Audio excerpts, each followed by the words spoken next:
Y quiero que abran sus Biblias en el libro de Filipenses capítulo 1. A esta carta tradicionalmente se le llama la carta del gozo, porque es escrito por el apóstol Pablo en un contexto de su emprisionamiento. El apóstol Pablo se regocija con acción de gracias, aunque él estaba escribiendo desde una prisión. Muchos creen que él estaba en una prisión en Roma y otros sugieren que él estaba en una prisión romana en Cesarea Marítima. Algunos inclusive sugieren que quizás él estaba en Éfeso. Sea cual fuese el contexto, él estaba en una situación de emprisionamiento. Él establece esta iglesia, la iglesia a los filipenses, durante su segundo viaje misionero, aproximadamente el año 50 después de Cristo. Esto lo vemos en Hechos capítulo 16. Años después, Pablo les escribe desde su prisión, ya que él tenía una relación muy cercana con ellos. De hecho, los filipenses le habían ayudado a Pablo financieramente cuando él no estaba en Filipo. Esta congregación fue una de las pocas que estuvo asistiendo al apóstol Pablo. Y es aparente que recientemente, un poco antes de él escribir esta carta, él recibe esta ayuda de los filipenses. Y esta ayuda financiera viene a través del querido hermano Epafrodito. Pero cuando Epafrodito se va para entregarle la ofrenda, él se enferma. Y Pablo, para animar a los filipenses, escribe esta carta primeramente también para animarles de la condición de Epafrodito, que Epafrodito estaba bien. Y también para darles gracias por su compañerismo en el evangelio. Él escribe esta carta para animar a la congregación. Ahora, en Filipenses capítulo 1, después de su salutación, el apóstol Pablo, él dice lo siguiente, los versículos 3 al 5, y acompáñenme por favor en las escrituras, en tu Biblia. Doy gracias a mi Dios siempre que me acuerdo de vosotros, siempre en todas mis oraciones, rogando con gozo por todos vosotros, por vuestra comunión en el evangelio, desde el primer día hasta ahora. Aquí nosotros en esta porción vemos al apóstol Pablo desde la cárcel escribiendo gratitud a Dios por los filipenses. El apóstol Pablo, con un entrañable amor por los filipenses, él da gracias a Dios por ellos cada vez que se acordaba de ellos en sus oraciones. Él tenía una relación muy personal con ellos, especialmente por la nobleza y por la fe. La nobleza y por la fe genuina de los filipenses. Él con ellos no tenía que reafirmar su apostolado. Él no tenía que decirles, el apóstol Pablo, apóstol de nuestro Señor Jesucristo. Él no tenía que estar batallando con ellos para afirmar su apostolado. Así como hizo con algunas congregaciones en el Asia Menor, por causa de los falsos maestros judaizantes, gnósticos, que cuestionaban la autenticidad del apostolado del apóstol Pablo. Estos filipenses eran personas de carácter honorable y buscaban ser partícipes de la obra de Dios. Ellos no se conformaban con que otros hicieran la labor o se responsabilizaran de la obra del Señor. Ellos querían ser participantes activos de lo que Dios estaba haciendo. Cuando pienso en Pablo y cómo él oraba por los filipenses, me hace recordar de personas como papá y mamá que constantemente oran por nosotros. Yo sé que cuando ellos oran, la tierra se sacude y el cielo guarda silencio para oír el clamor de ellos. Y yo sé bien de esto, porque nosotros sentimos sus oraciones cuando las nenas están enfermas o cuando hay una situación adversa. Cuando ellos oran, la mano de Dios se mueve. Y me hace recordar de los hermanos de acá, de la primera de Fernando de la Mora, que cuando dijeron, ¿cuántos de ustedes estuvieron orando por la familia Fleitas allá en Israel? Y allá desde atrás pude ver muchas manos levantándose. Y hasta ahora vienen y me dicen, ¿sabes qué? Estoy orando por vos. Estamos orando por Israel. Y ¿saben qué, hermanos? Esto nos anima. Nos anima a seguir batallando.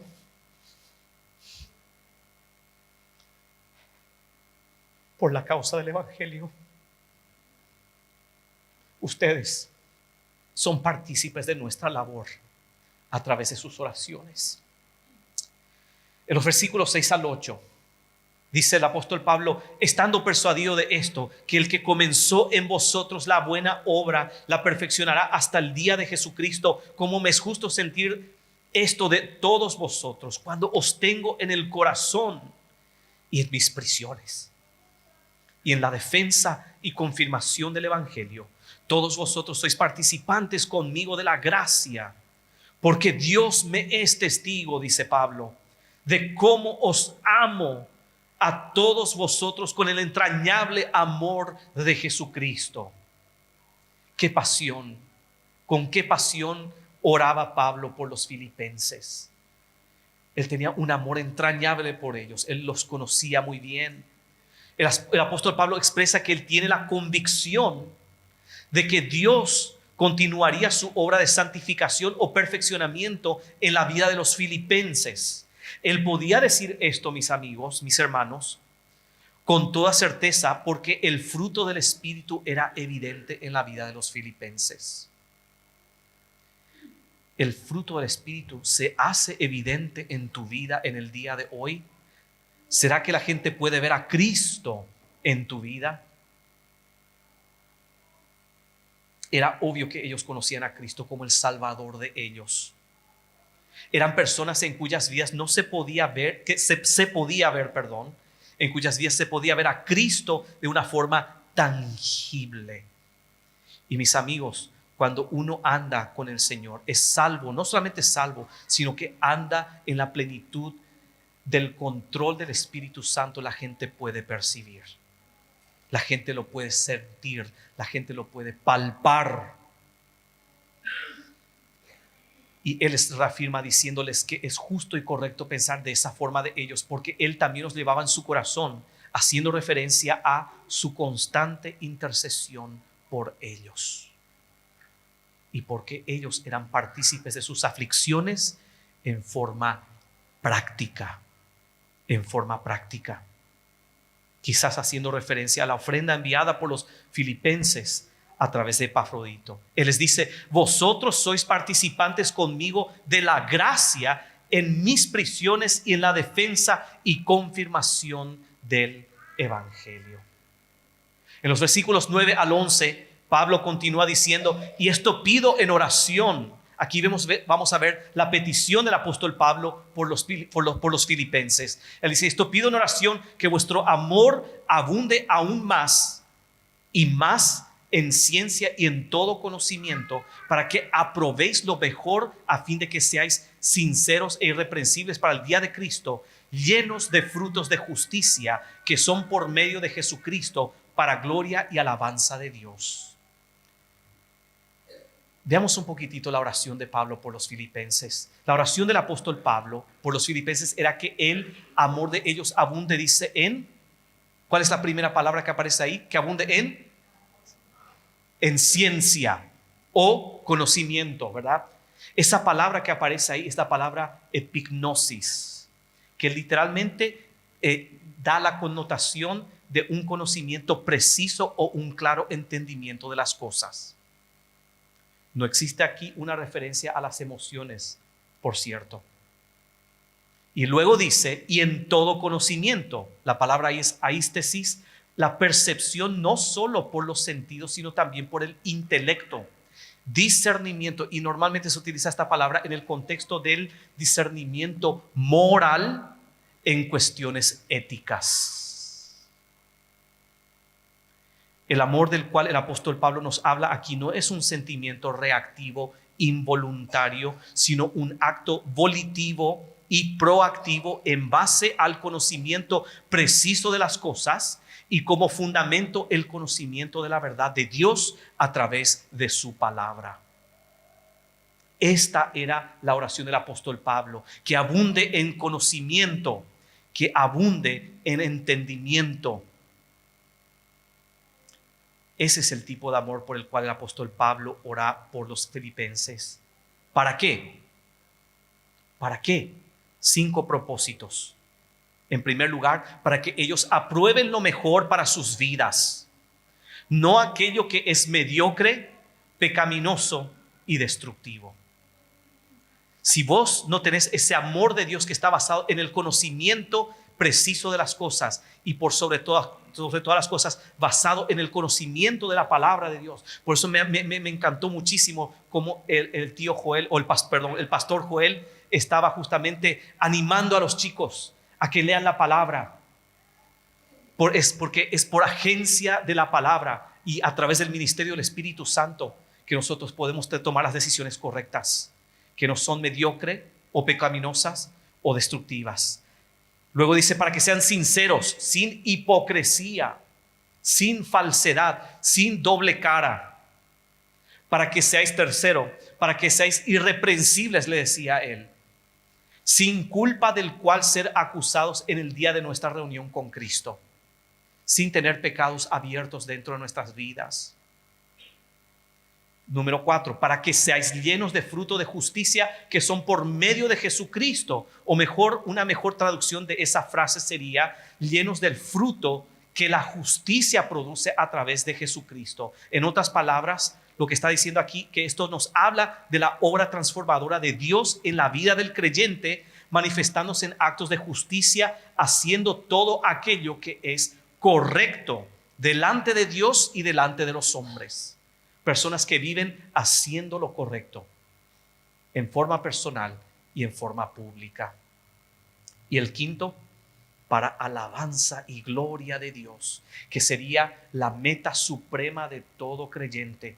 Vivir para alabanza y gloria de Dios, que Cristo sea glorificado en nuestra forma de vivir. ¿Será que las personas alaban a Dios por tu vida porque pueden ver a Cristo en tu vida? En los versículos 12 al 14, continuando en el mismo capítulo, Pablo dice: quiero que sepáis, hermanos, que las cosas que me han sucedido han redundado más bien para el progreso del evangelio, de tal manera que mis prisiones se han hecho patentes en Cristo en todo el pretorio y a todos los demás. Y la mayoría de los hermanos, cobrando ánimo en el Señor con mis prisiones, se atreven mucho más a hablar de la palabra de Dios sin temor. Y aquí vemos el gozo del apóstol Pablo. El apóstol Pablo, al escribir esta carta, buscaba animar a los filipenses, expresando que su emprisionamiento no fue un obstáculo. Y yo quiero decirte una cosa: quizás escuchaste todas las noticias de lo que está pasando allá en Israel y estás diciendo que debe ser difícil. Pero quiero decirte una cosa: lo que está pasando allá no es un obstáculo para la verdad del evangelio. Es más, nos da oportunidades para poder conversar con la gente y poder presentarles libremente lo que Cristo hizo por nosotros. Mis amigos, lo que Pablo estaba padeciendo no era un obstáculo para el avance del evangelio, más bien contribuyó a la expansión del evangelio y cumplió otros propósitos. Cuando nosotros vemos obstáculos y dificultades, Dios está obrando en otras oportunidades. Mis amigos, Dios no desperdicia ninguna circunstancia, porque Dios es soberano. No nos olvidemos que Dios es soberano. Cuando vemos las dificultades, Dios detrás del telón está haciendo una obra maestra. Y Él se va a glorificar cuando sus hijos viven en obediencia y en santidad. Dios no está limitado a nuestras limitaciones. Y nada toma a Dios por sorpresa. ¿Cuál fue el resultado del emprisionamiento del apóstol Pablo según él nos describe acá en el capítulo 1? 2 cosas. En primero, todos en el pretorio. ¿Qué era el pretorio? El pretorio era la residencia oficial del gobernador romano o el comandante principal militar en un campamento romano o provincia romana. Y ustedes tienen que entender la implicancia de lo que esto significaba en aquella época. Es como que en todo el parlamento, ¿sí?, o en la Casa de Diputados, el testimonio del apóstol Pablo era conocido y del porqué de su emprisionamiento. ¿Sí? Estos eran lugares de gobierno del Imperio Romano. Y dice, en todo el pretorio, todos en el pretorio, cada persona que estaba ahí sabía, y las personas en la región saben de la razón de sus prisiones. No está en prisión como un criminal, sino como mensajero de la cruz. Él se gozaba de tener el privilegio no solo de predicar el evangelio de Jesucristo, sino también de padecer por él. Lo hacía todo por amor del Señor y de los creyentes en Cristo, y por amor de los que habían de creer. ¿Por qué no nos escapamos? ¿Por qué no salimos de Israel cuando hay tensiones? Nosotros sabemos el llamado de Dios, que Él en cada cosa que Él nos llamó a hacer, aún a pesar de las dificultades y los desafíos, Él tiene sus propósitos y nosotros oramos que sus propósitos sean cumplidos en nuestra vida y a través de su vida. Porque la meta principal del creyente es glorificar a Dios. Glorificar a Dios. Y el segundo propósito es, y la mayoría de los hermanos, al saber de su encarcelamiento, cobraron ánimo en el Señor y ahora se atreven mucho más de hablar la palabra sin temor. Y todo eso le producía al apóstol Pablo un gran gozo en el corazón, que los propósitos de Dios se iban cumpliendo a través de su vida para el beneficio de la expansión del evangelio y para alabanza y gloria de Dios. Esto me hace recordar de un hermano en Cristo a quien habíamos discipulado por un año. Este hombre había salido de un grupo radical islámico y él había confiado en Jesucristo como su Salvador personal. Un día él había venido a visitarme en Jerusalén y yo lo había invitado a quedarse en casa a pasar la noche para que al día siguiente él viniera conmigo al trabajo para que él pueda conocer a otros cristianos nacidos de nuevo. En mi lugar de trabajo le presenté yo a varios hermanos en Cristo y él inmediatamente él empezó a compartirles su testimonio con una intensidad impresionante. En ese momento, mientras él compartía su testimonio, una persona entra del barrio y se sienta en un banco por ahí cerca para escuchar todo lo que este hombre decía.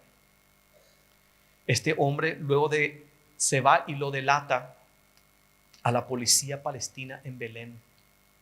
Y cuando este hermano en la fe regresa a su casa al día siguiente, él es arrestado por la policía de Belén, que por cierto no solo actúa como policía de orden civil, sino también como policía religiosa. Yo me sentí tan mal, me sentí enfermo, porque me sentí culpable de que yo lo haya expuesto en forma pública de esa forma. Y yo me contacté con varias personas para ver la forma de cómo liberarlo, pero no se pudo. Luego después de él ser liberado, como 2 días después, él me manda un mensaje a través de un amigo y yo voy junto a él para ver cómo él estaba. Esa noche tuvimos un tiempo de adoración a Dios por la oportunidad que Dios le había dado a él para presentar el mensaje del evangelio a 2 prisioneros que estaban en su celda. Toda esa casa se llenó de gozo y de la presencia de Dios, porque los propósitos de Dios se cumplieron en su vida.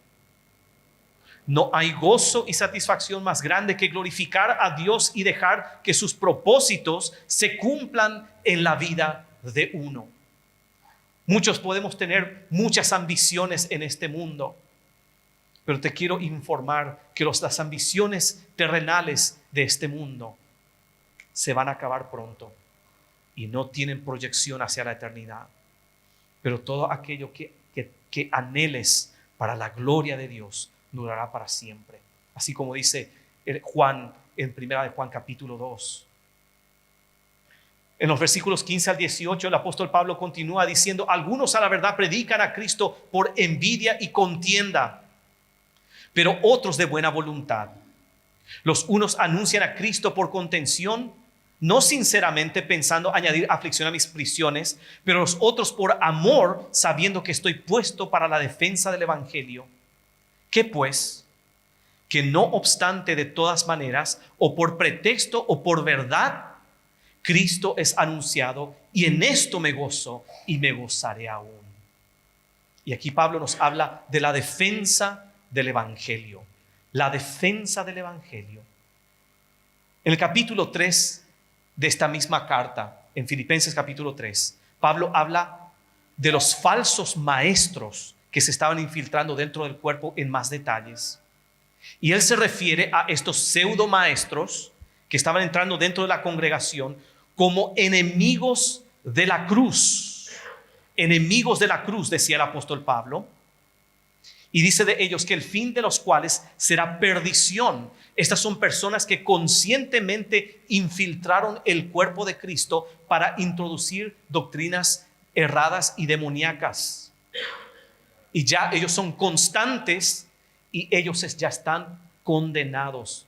Mis amigos tienen la apariencia de cristianos, pero no lo son.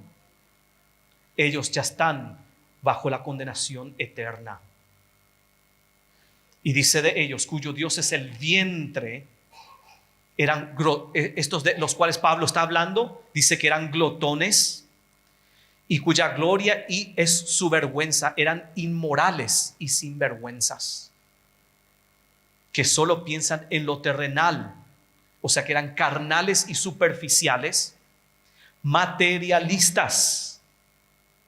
Cuando el apóstol Pablo escribió su segunda carta a Timoteo, él le advierte que en los posteros tiempos habrán falsos maestros con doctrinas de demonios que se infiltrarán dentro del cuerpo de Cristo. El apóstol Pablo era muy consciente de que a donde él se iba, estos falsos maestros, que en esa época eran los gnósticos y también los judaizantes, los seguían para deshacer todo lo que Pablo establecía y enseñaba.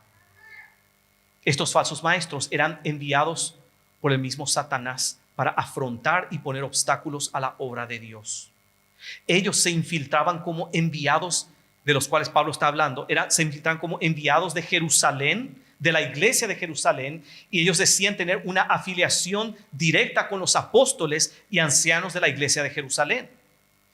Y ellos siempre buscaban desacreditar a Pablo y su apostolado. Buscaban desacreditarlo criticando su apariencia. Imagínense ustedes qué vanos eran estos. Criticaban su apariencia porque no se vestían con lujo como los otros falsos maestros que venían con todos los chiches y con toda la percha para impresionar a las masas.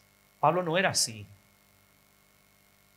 Buscaban desacreditarlo, criticaban su apariencia no ostentosa y su falta de, entre comillas, su falta de elocuencia. No era como los otros falsos maestros que venían con una verba para poder, con sutilezas y con confusión de palabrerías, persuadir y engañar a las personas, pretendiendo ser cultos, pero completamente ignorantes de la palabra, de la verdad de Dios. Esto lo vemos en 2 Corintios capítulo 10, en caso de que después quieras ir a leerlo. Hoy día, 2000 años después, todavía encaramos los mismos problemas. Hoy día hay muchos falsos maestros introduciendo nuevas doctrinas demoníacas con mucha sutileza. Muchos de estos falsos maestros se han infiltrado dentro de las iglesias evangélicas, escalando posiciones en forma gradual hasta llegar a posiciones de autoridad para erosionar el fundamento doctrinal desde adentro. Imagínense ustedes la táctica estratégica de Satanás. Desde adentro quieren destruir la obra de Dios. A través de los años, la Iglesia Católica o la Iglesia del Imperio ha reclutado a muchos jóvenes profesionales a través de diferentes movimientos. Uno de ellos, el movimiento neocatecumenal, cada año reclutando a cientos y miles de jóvenes que luego formarán parte de movimientos más exclusivos para infiltrarse en diferentes estratos sociales, políticos y religiosos, para tomar control. Capaz el pastor Samuel estará muy familiarizado con estas personas. Yo he conocido a jóvenes que fueron parte de estos grupos y uno admitidamente reconoció haber sido partícipe de uno de estos grupos y mencionó que muchos de sus compañeros habían infiltrado iglesias evangélicas y que habían destruido y dividido iglesias. Y es muy probable que haya entre vosotros infiltrados. Vos decís, pero no seas exagerado y no seas extremista. Pero escúchame una cosa, si iban detrás de Pablo e infiltraban las iglesias del Asia Menor, también lo pueden hacer en la primera iglesia de Fernando de la Mora. Lo pueden hacer. Y quizás ya hay. La pregunta es, ¿qué medidas y principios bíblicos usa la iglesia de Fernando, la primera de Fernando, para resguardarse de estos falsos maestros? Queridos hermanos, seamos celosos de la obra de Dios a través de la iglesia local. Sé celoso de la obra de la iglesia por la cual Jesucristo dio su vida. Esta no es la iglesia de ustedes. Esta es la iglesia de Cristo. Protéjanla, ámenla, presérvenla, defiéndanla y defiendan la veracidad del evangelio, de la palabra de Dios. Y exaltemos a Jesucristo y honremos su palabra. En los versículos 19 al 26, Pablo dice: porque sé que por vuestra oración y la suministración del Espíritu de Jesucristo, esto resultará en mi liberación conforme a mi anhelo y esperanza, que en nada seré avergonzado. Antes bien, con toda confianza, como siempre ahora también, será magnificado Cristo en mi cuerpo, o por vida o por muerte. Porque para mí el vivir es Cristo y el morir es ganancia. Mas si el vivir en la carne resulta para mí en beneficio de la obra, no sé entonces qué escoger, dice Pablo, teniendo deseo de partir y estar con Cristo, lo cual es muchísimo mejor. Pero quedar en la carne es más necesario por causa de vosotros. Y confiando en esto, sé que aún permaneceré con todos vosotros para vuestro provecho y gozo de la fe, para que abunde vuestra gloria de mí en Cristo Jesús, por mi presencia otra vez entre vosotros. Pablo entendía la importancia de la oración intercesora de los creyentes. Y es por esa razón que él les decía confiadamente que él sabía que por la oración de ellos y el obrar del Espíritu de Jesucristo, él podría ser liberado, pero que también ese era su anhelo. Pero, su mayor confianza era en que Cristo sería magnificado en su vida, en su cuerpo, ya sea por vida o por muerte. Y ese era el gozo mayor y el anhelo más grande del apóstol Pablo. Porque para Pablo el vivir era Cristo y su morir era una ganancia tremenda, ya que esa era la consumación, sería la consumación de su fe y de su esperanza. Pablo también tenía el entendimiento claro que Dios en su soberanía podía él escoger liberarlo de su prisión conforme a su anhelo y la oración de los filipenses, pero también Dios podía escoger glorificarse a sí mismo por medio de su muerte. De cualquier forma, dice Pablo se gozaba de que Dios sería glorificado. ¿Cuál es tu mayor gozo y anhelo en esta vida? ¿Cuál es tu mayor gozo y anhelo en esta vida? Pablo en forma personal tenía un dilema especialmente si dependiera de él escoger cómo glorificar a Dios. Porque quedar en la carne redundaría en el beneficio de los filipenses. Y partir a la presencia de Dios es la meta final de todo creyente. El estar en la presencia de Dios da por finalizado nuestra carrera terrenal, dejando atrás los sufrimientos y tribulaciones terrenales para disfrutar de la presencia de nuestro amado Salvador. Pero este tipo de dilema solo existe en aquellos, y presta atención, este dilema solamente existe en aquellos que tienen un amor entrañable por Dios, por su obra y por el cuerpo de Cristo. Y la pregunta en esta mañana es: ¿cuál es tu dilema en esta mañana? ¿Entre qué cosas batalla tu corazón en el día de hoy? Y en la última sección, 27 al 30, vemos instrucciones del apóstol Pablo. Solamente que os comportéis como es digno del evangelio de Cristo, para que os sea que vaya a veros o que se esté ausente, oiga de vosotros que estáis firmes en un mismo espíritu, combatiendo unánimes por la fe del evangelio y en nada intimidados por los que se oponen, que para aquellos ciertamente es indicio de perdición, mas para vosotros de salvación. Y esto es de Dios, porque a vosotros es concedido a causa de Cristo, no solo que creáis en Él, sino también que padezcáis por Él, teniendo el mismo conflicto que habéis visto en mí y ahora oís que hay en mí. En estos versículos, el apóstol Pablo da algunas instrucciones. En primer lugar, él dice: compórtense como es digno del evangelio. Como redimidos de Dios, santos y obedientes a Dios, estén firmes en la fe, teniendo plena confianza en la palabra de Dios y en sus promesas, y combatiendo unánimes por la fe del evangelio. Prediquen el evangelio y luchen por la preservación de su pureza. Sean celosos de la verdad de Dios. Y la segunda instrucción: no tengan temor, no tengan miedo de los que se oponen entre vosotros, que quieren intimidar por arrogancia, palabrerías y griteríos, porque ellos ya han sido condenados, está diciendo el apóstol Pablo, hablando de aquellos que están infiltrados dentro del cuerpo de Cristo, porque ellos ya han sido condenados. Recuerden, a vosotros os es concedido no solo que creáis en Él, sino también que padezcáis por Él, teniendo el mismo conflicto que habéis visto en mí y ahora oís que hay en mí. Mis amigos, aquí hay muchísimo para explorar en el capítulo 1. Yo quiero animarte a que vuelvas a tu casa y vuelvas a leer todo el capítulo, lee todo el libro de Filipenses, para que puedas saborear y también verdaderamente absorber lo que el apóstol Pablo nos tiene para enseñar en estos pasajes.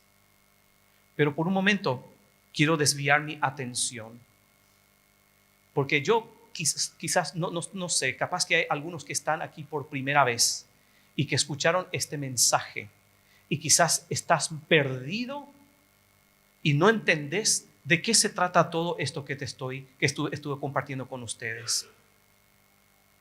Yo simplemente, a vos que estás viniendo por primera vez, quiero decirte lo siguiente: el problema más grande de la humanidad, el problema más grande del hombre y de la mujer es el pecado.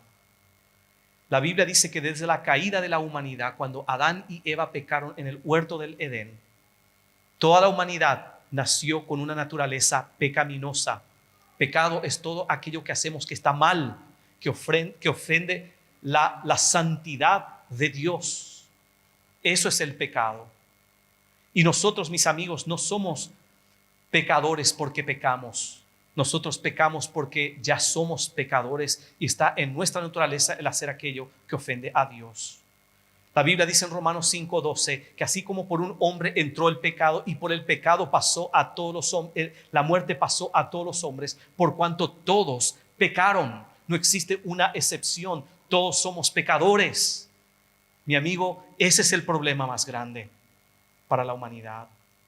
Y la paga y la consecuencia del pecado, según la Biblia, en Romanos capítulo 6, el apóstol Pablo dice que la paga del pecado es muerte. En la Biblia nosotros vemos dos tipos de muerte.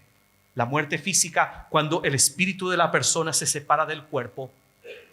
Y la segunda muerte es lo que la Biblia, la muerte segunda, como vemos en el libro de Apocalipsis, es cuando el espíritu de la persona se separa de Dios para pasar toda la eternidad en un lugar de eterna condenación llamado el infierno, que originalmente Dios había preparado para Satanás y sus demonios.